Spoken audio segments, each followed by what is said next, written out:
Saturday, 12 p.m. The light burns, your head throbs, and you have no recollection of how you got back home. Don't worry, you're not alone. More than half of college students experience blackouts, according to several studies. And let's be clear, blacking out doesn't mean passing out. You were probably awake and aware the entire night. So then, where did all those memories go? Let's rewind to Friday night. Normally, whenever you have an experience, like a conversation, a part of your brain called the prefrontal cortex stores that information in short-term memory. Then another part of your brain, called the hippocampus, weaves those experiences together so they can be stored away as long-term memories. So the next day, you remember the party as a whole, instead of smell of sweat, house music, Jen was there. But here's the key part.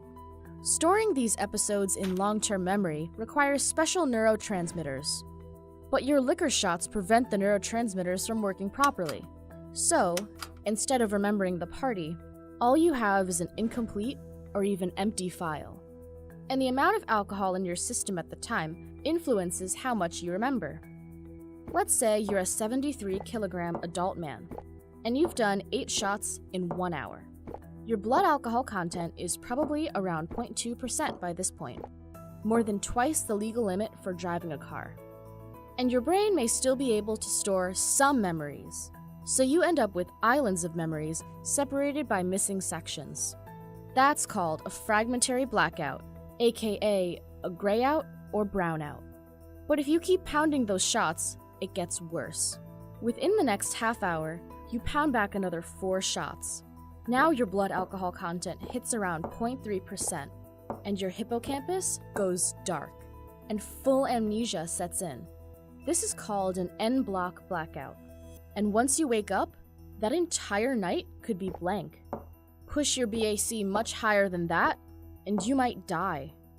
And yet, your friends might not even realize you're in the middle of a blackout, since the alcohol didn't delete your long-term memories already safe in storage before the night began. So you can still carry on conversations and behave more or less like a typical person. To an extent. Blackouts aside, alcohol can still interfere with other regions of your brain, including those responsible for reasoning and decision-making.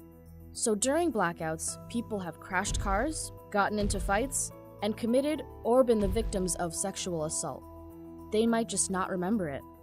That being said, not everyone gets blackouts. Your sex, body weight, and family history all play a role. So that could explain why your friends recall the entire night, despite downing just as much tequila. But it won't save them from a wicked hangover the next morning.